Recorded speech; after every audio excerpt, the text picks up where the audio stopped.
Di sebuah desa kecil yang terletak jauh dari keramaian kota, terdapat sebuah sumur tua yang sudah lama tak digunakan. Sumur itu berdiri di tengah hutan kecil, tersembunyi di antara pepohonan rimbun. Orang-orang desa menyebutnya sumur petaka, karena setiap orang yang mendekatinya, terutama di malam hari, selalu mengalami kejadian mengerikan.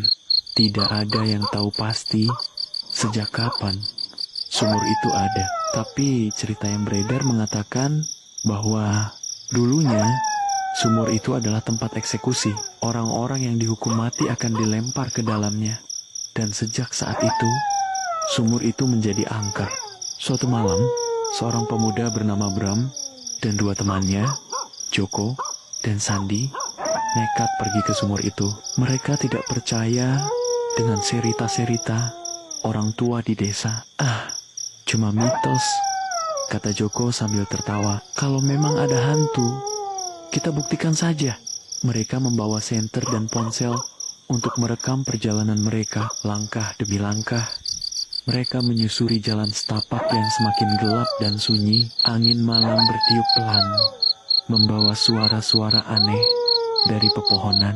Saat mereka tiba di depan sumur tua itu, udara terasa lebih dingin. Batu-batu di sekitar sumur ditumbuhi lumut, dan ada bau aneh menyeruak dari dalam sumur. Bram mendekat dan menyorotkan senternya ke dalam sumur. Gelap, sangat gelap. Airnya pun tak terlihat.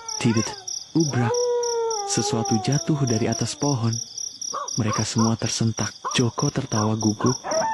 Paling cuma ranting jatuh, tapi wajahnya mulai pucat. Kemudian, tanpa peringatan, suara perempuan menangis lirih terdengar dari dalam sumur. Suara yang memilukan.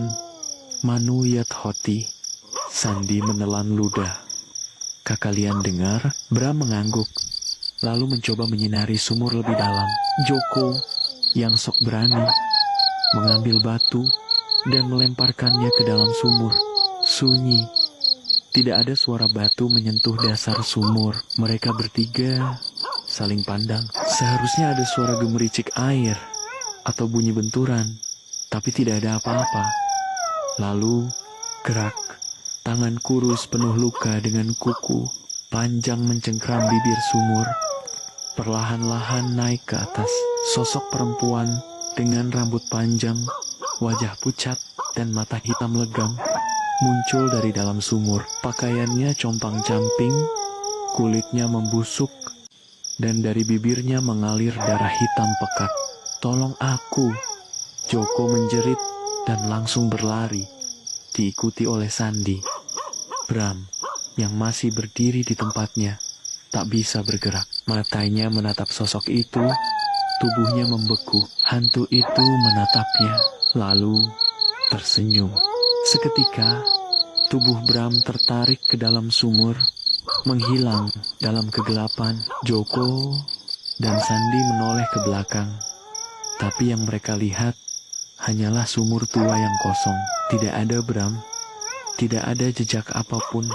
Pagi harinya, penduduk desa menemukan ponsel Bram di dekat sumur. Dengan rekaman terakhir yang menunjukkan sosok menyeramkan itu tersenyum ke arah kamera sebelum layar menjadi hitam.